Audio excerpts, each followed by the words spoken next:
Am I audible to you? May you screen? May you see the screen on the? May you see the PPT on the screen? Ganesh, screen दिसते का? आवाज येतोय का? Yes sir, येतोय sir आवाज. Okay okay okay okay. तर आता आपण हे बघतोय, एक थोडं सेशन राहिलं आपलं आणि बंद करतोय, म्हणजे युनिट 3 आपलं संपून जाईल एक 15 मिनिटं जास्तीत जास्त.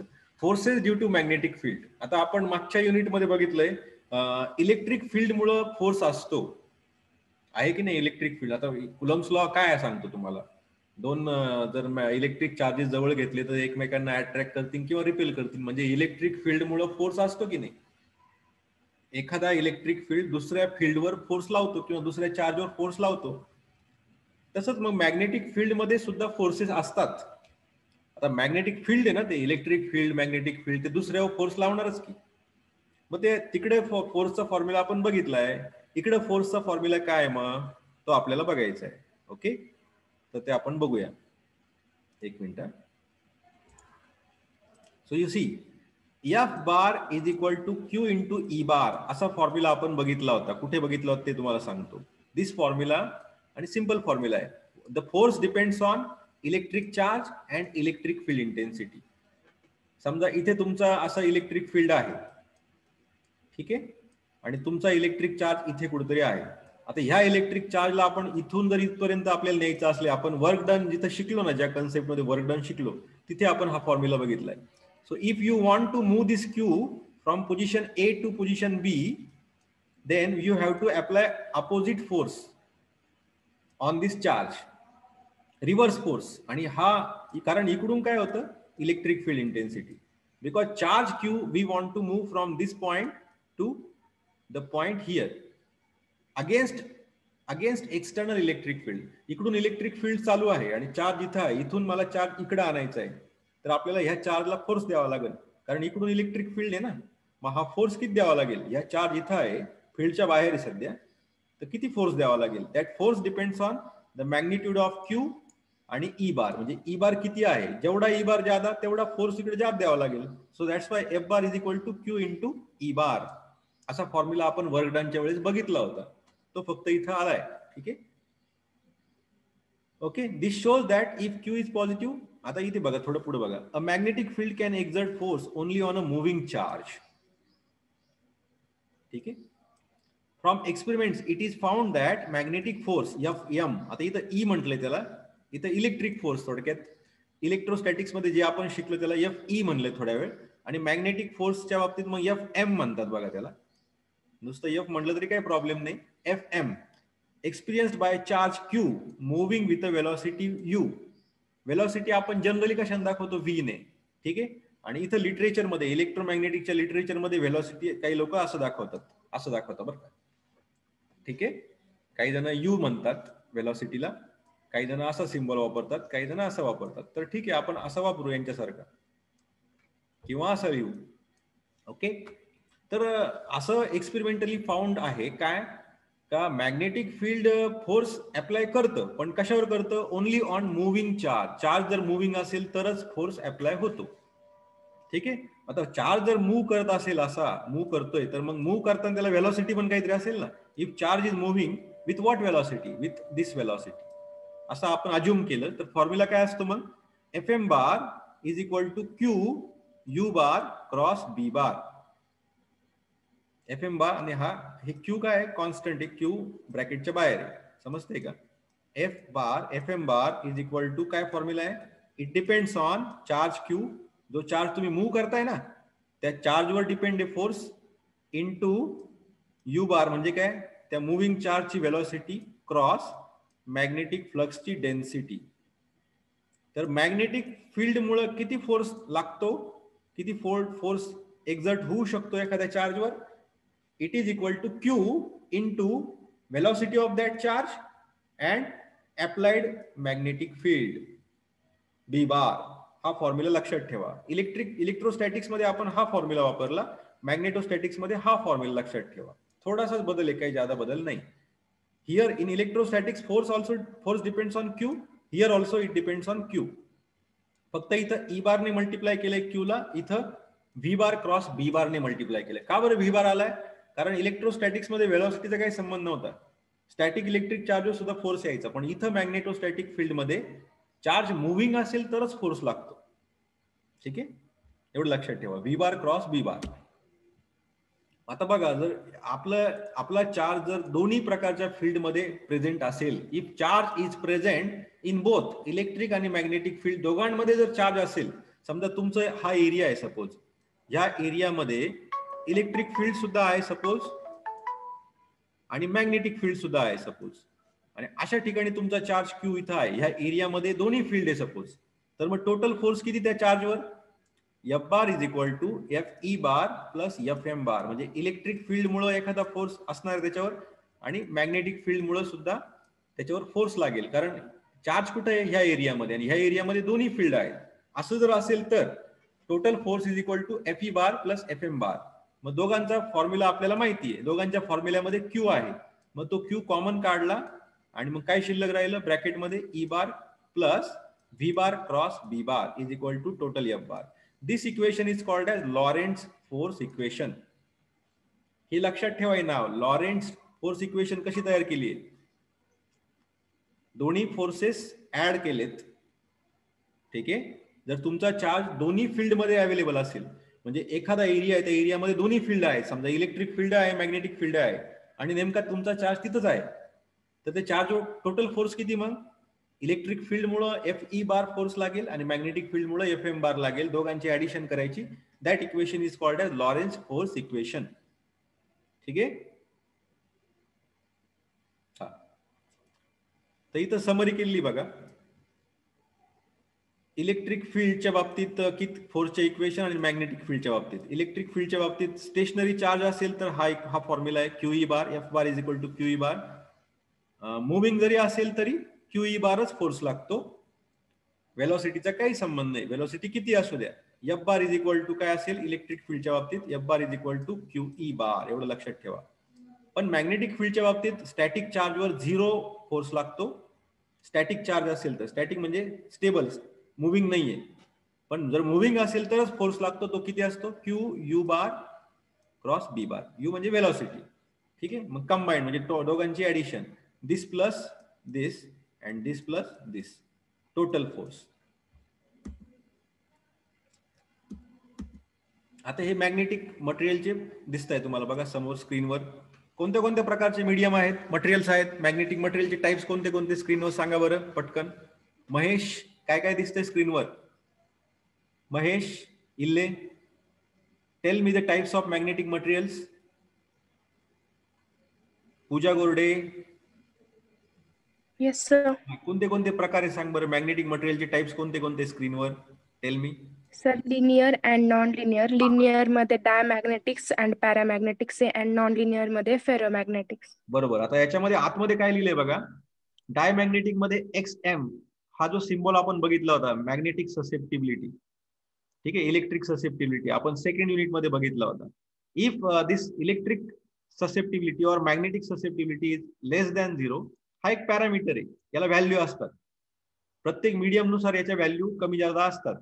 तर ती व्हॅल्यू जर लेस दॅन 0 असेल, if mu R is also less than 1, then such a medium or such a material is called as diamagnetic material. समजलं?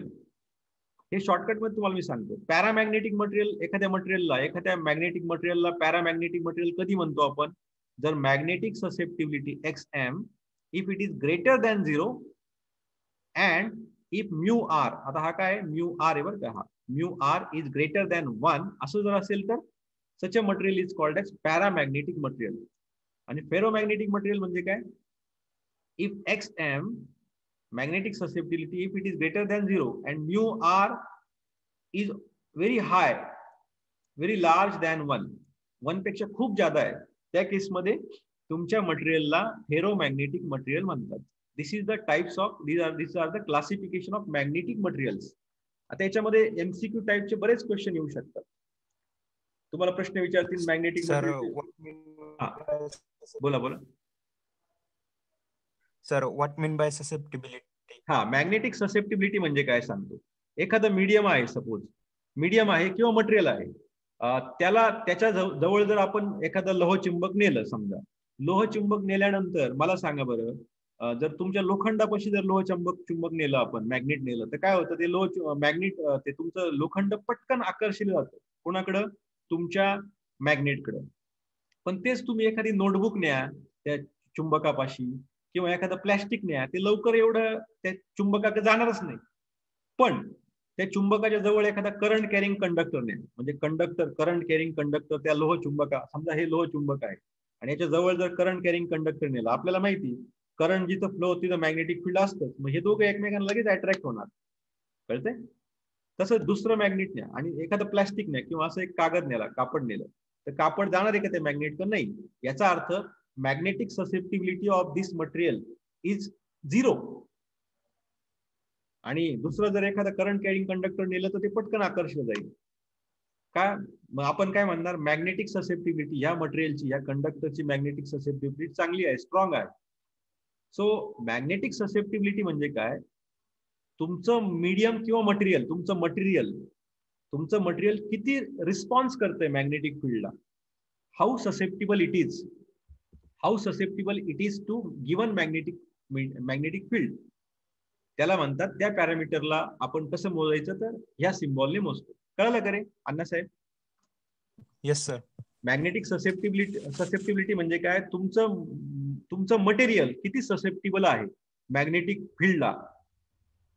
ठीक आहे, त्यानुसार त्याची व्हॅल्यू आहे ना. आता जर समजा प्लॅस्टिक नेलं, तर प्लॅस्टिकच्या केसमध्ये किती होईल रे मग? प्लॅस्टिकच्या केस 0 होईल ना. मग हे XM इज इक्वल टू 0 होईल. आणि इतर केसेस जर तुम्ही लोह चुंबक नेलं तर it is not equal to 0. एक तर ते 0 पेक्षा जास्त असेल, 1 पेक्षा जादा असेल किंवा 1 पेक्षा खूप जादा असेल. That is called as magnetic susceptibility. जसं आपण इलेक्ट्रिक ससेप्टिबिलिटी युनिट नंबर 2 बघितली होती, तशी तिथं मॅग्नेटिक ससेप्टिबिलिटी. तर ती मॅग्नेटिक ससेप्टिबिलिटी 0 पेक्षा लेस असेल आणि म्यू आर म्हणजे relative permittivity not equal to 1 असेल, तर त्या मटेरियलला डायमॅग्नेटिक मटेरियल म्हणतात. पॅरामॅग्नेटिकच्या केससाठी ह्या आहेत आणि याच्यासाठी फेरोमॅग्नेटिक साठी तुमचा म्यू आर खूप जादा मोठा पाहिजे. ओके, असं आहे. हे नावं लक्षात ठेवा तुम्ही. आणि त्याचीच थेरी इथं दिलेली बघा. मी जे तुम्हाला आता एक्सप्लेन केलं तेच आहे. ठीक आहे, तर हा पॉइंट तुम्ही स्वतः सेल्फ स्टडी करा. ठीक आहे, हा पॉइंट तुम्ही स्वतः सेल्फ स्टडी करा. मी काही नाही केलं, फक्त स्क्रीनशॉट घेतलाय बुकचा. तो तुम्ही आता जे सांगितलं मी तुम्हाला ते त्याच्यामध्ये एक्सप्लेन केलंय. टेम्परेचरनुसार सुद्धा मीडियमची ससेप्टिबिलिटी कमी जादा होते. ते थोडेसे पॉइंट्स आहेत बघा. इथं थोडस त्यांनी समराईज पण केलंय. आता हा पॅराग्राफ जो दिसतोय तुम्हाला बघा, पहिला पॅराग्राफ जो दिसतोय हा पॅरामॅग्नेटिक मटेरियल साठीचा एक्सप्लेनेशन आहे. त्याच्या आधीच्या मागच्या स्लाइडवर जो पॅराग्राफ कशाचा होता, डायमॅग्नेटिक, आणि हा फेरोमॅग्नेटिक. आता बघा फेरोमॅग्नेटिकचा वाचू. Ferromagnetism occurs in material whose atoms have relatively large permanent magnetic moment. म्हणजे आतमध्ये मॅग्नेट डायपोल मोमेंट आपण बघितलं होतं, इलेक्ट्रिक डायपोल, 2 इलेक्ट्रिक चार्जेस एकत्र. तसं मॅग्नेटिक डायपोल्स पण असतात. They are called as ferromagnetic material because the best known member is iron. आता एक्झाम्पल काय फेरोमॅग्नेटिकचं मटेरियलचं? आयरन म्हणजे काय, आपलं लोखंड. आताच मी तुम्हाला सांगितलं. Other members are example cobalt, nickel, etcetera etcetera. ठीक आहे, एवढं सगळं डिटेलमध्ये लक्षात ठेवायची गरज नाही. ते कंडिशन लक्षात ठेवा. म्यू आर ची व्हॅल्यू किती असावी, मॅग्नेटिक ससेप्टिबिलिटीची व्हॅल्यू किती असावी, एवढं जरी लक्षात ठेवलं आणि टाइप्स लक्षात ठेवले सफिशियंट आहे. ठीक आहे, आता हा फॉर्म्युला आपण बघितला होता. आता याच्या उपाय न्यूमेरिकल कधी आतापर्यंत आलेलं नाही एक्झाम मध्ये, पण लक्षात राहू दे नाही म्हणून. हा फॉर्म्युला आहे J bar is equal to curl of H bar.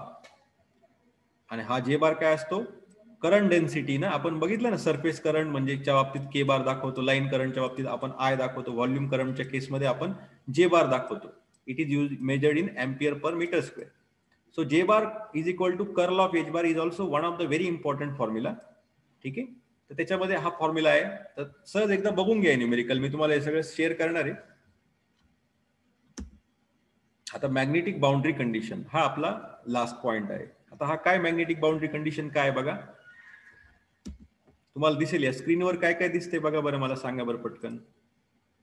2 diagram दिसत आहे, ही एक डायग्राम आणि ही एक डायग्राम. या डायग्राम मध्ये कोणता मॅग्नेटिक फील्डचा पॅरामीटर दिसतोय अण्णासाहेब? पहिल्या डायग्राम मध्ये अण्णासाहेब हॅलो सर. हा, पहिल्या डायग्राम मध्ये मॅग्नेटिक फील्डचा कोणता पॅरामीटर दिसतो या डायग्राम मध्ये? हा दिसतोय का बी बार? हा, बी बार. मग इथं काय वरती, इथं ही बाउंड्री आहे तुमची, ही बाउंड्री आहे medium one with permeability μ1, medium 2 with permeability μ2. Okay. आणि याच्यामध्ये तुम्हाला B1 बार दिसतोय. हा, this is your B1 bar and this is your B2 bar. This is your B2 bar vector. आणि आपण मागच्या बाउंड्री कंडिशन मध्ये बघितलंय, every vector can be split into 2 parts. For example असा आपला डी बार किंवा ई बार असायचा, आणि and we splitted this into 2 components, tangential component dt and normal component dn. असं आपण केलं होतं की नाही बाउंड्री कंडिशन मध्ये? Tangential every vector we can split into 2 parts, tangential part and normal part. ठीक आहे. तसं इथं काय केलंय, B1 bar is split into 2 components, normal component B1n and B1t. तसंच B2 बार कसा स्प्लिट केलाय, B2t and B2n. And where θ1 is what? θ1 is the angle made by B1 bar with normal. बघा. And B2 bar is θ2 is the angle made by B2 bar with the normal. Normal म्हणजे काय? बाउंड्रीला normal. Boundary कुठे? ही तुमची boundary आहे. या बाउंड्रीला normal जो आहे perpendicular, त्या परपेंडिक्युलर बरोबर कुणी अँगल केलाय θ1 by B1 and θ2 is the angle made by B2 with the normal. ही एक डायग्राम आहे. या डायग्राम मध्ये तुम्हाला एक क्लोज सरफेस दिसतोय, गॉशियन सरफेस सिलेंडर. मागच्या बाउंड्री कंडिशन्स मध्ये सुद्धा आपण एक इमॅजिन केला होता. काय? सिलेंडरच इमॅजिन केला होता. आठवा तुम्ही थोडस. आणि असं आपण अज्युम केलं तर बाउंड्री आहे, इथं आपण B1 बार अज्युम केला असा. मग B1 बार आपण स्प्लिट करू शकतो, जसं तिकडं स्प्लिट केलं होतं, tangential component and normal component, B1t आणि B1n केलं होतं की नाही? आणि आता B1 जसा फर्स्ट मीडियम मध्ये अवेलेबल आहे बाउंड्रीवर, तसा सेकंड मीडियम मध्ये सुद्धा B2 असेल ना, कारण मीडियम टू मीडियम. हा बघा, बाउंड्री ज्यावेळेस क्रॉस करतो त्यावेळेस मॅग्नेटिक फील्ड मध्ये बदल झालाय. बाउंड्रीच्या वर B1 बार, बाउंड्रीच्या वर B2 बार. जसं आपण एखाद्या पाण्यामध्ये दगड फेकला तर जोपर्यंत दगड जात नाही, हवेत आहे दगड, तोपर्यंत स्पीड जादा असतं. पण पाण्यामध्ये पडल्यानंतर वेलॉसिटी किती होईल? कमी होईल ना. म्हणजे इम्पॅक्ट पडला, बाउंड्री चेंज झाली, मीडियम बदललं की सगळं बदललं. That's why B1 bar B2 bar. Similarly in the second diagram तुम्हाला काय दिसतंय?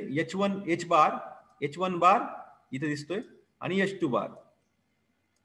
ठीक आहे. इथं सिलेंडर वापरलंय आपण आणि इथं क्लोज पाथ वापरलाय ABCD. तुम्हाला मागच्या बाउंड्री कंडिशन रेफर करावं लागतील, त्याच्यामध्ये मी डिटेल व्हिडिओ बनवलेला आहे.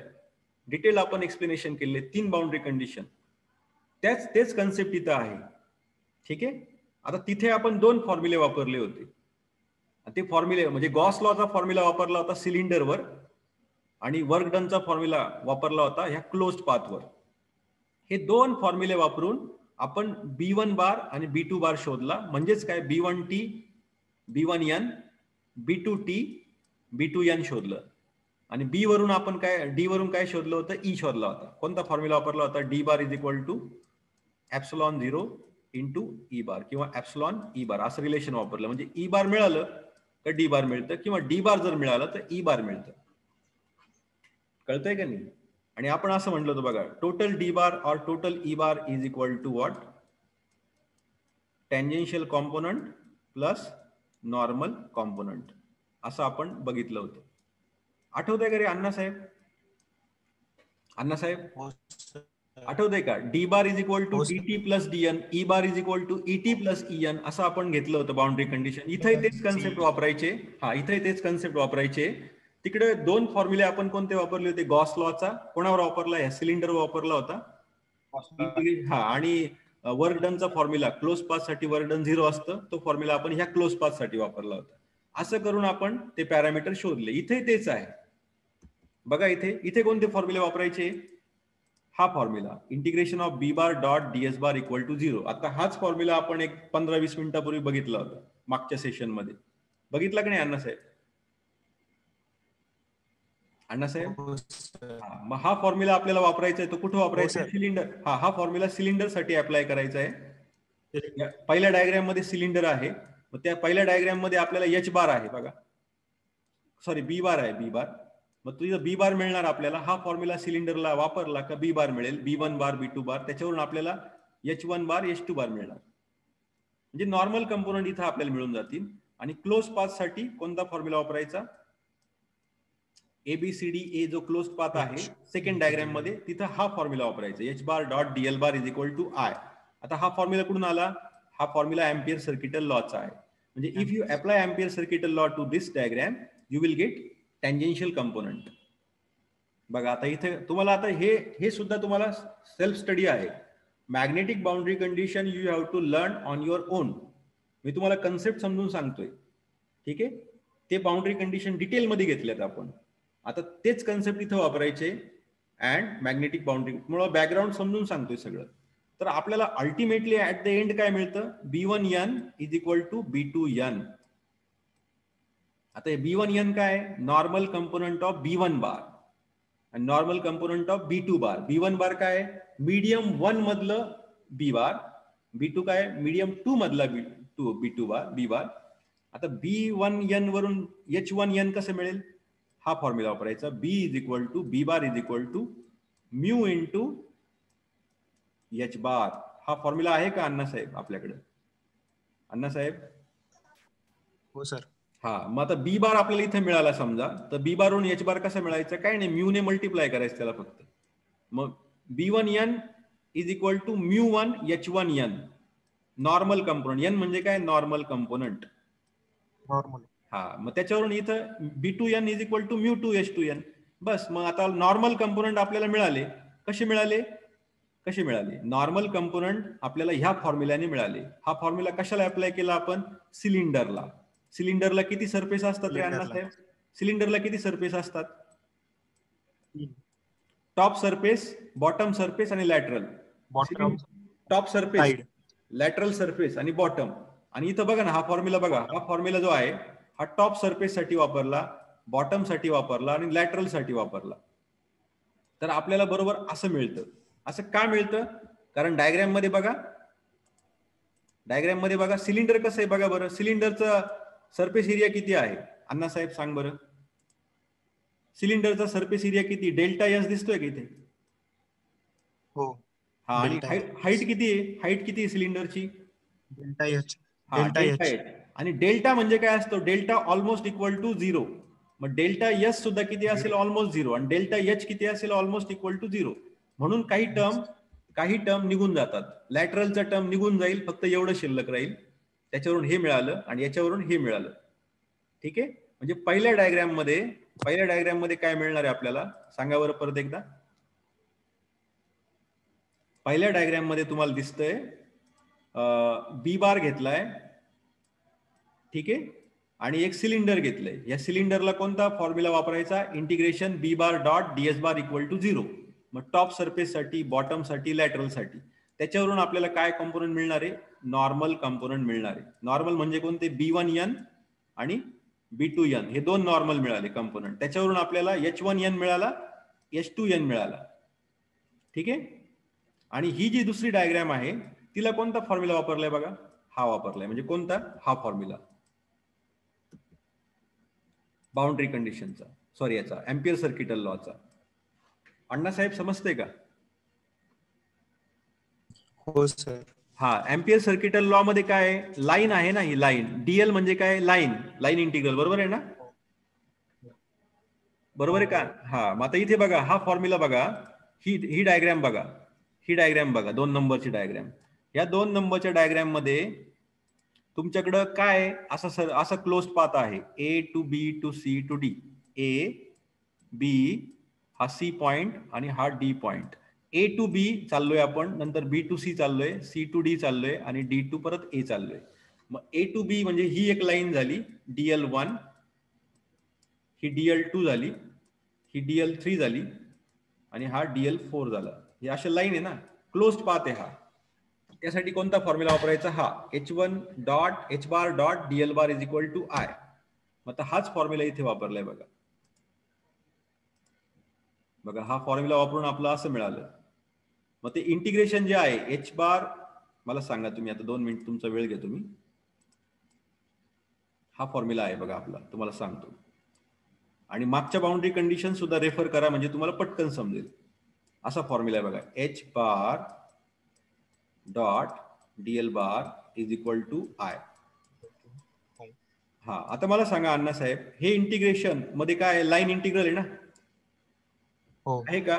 H bar dot DL bar is equal to I, line integration आहे. आता हे लाईन इंटिग्रेशन, हा लाईन इंटिग्रेशन जर मी ह्या डायग्रामला अप्लाय करायचं असेल, A B C D A, तर काय करावं लागेल? हे 4 ठिकाणी स्प्लिट करावं लागेल ना, 1 2 3 4. ए टू बी साठी हे हा भाग, बी टू सी साठी हा, सी टू ए डी साठी हा आणि डी टू ए साठी हा. म्हणजे this integration can be split into 4 parts. मग ते 4 पार्ट्स कोणते? 1 2 3 4. आणि हे उरलेले 2 वाढव काय आले? कारण का? तर बाउंड्री अशी दोघांमध्ये आहे ना, डेल्टा एच बाय 2 हा अर्धा भाग, बी टू 1 हा आहे का अर्धा भाग? हे बघा ना, इथं बघा ना, बी टू सी जेव्हा आपण जातो बी टू सी, त्यावेळेस निम्मा भाग, बी टू सी चा निम्मा भाग कुठे आहे?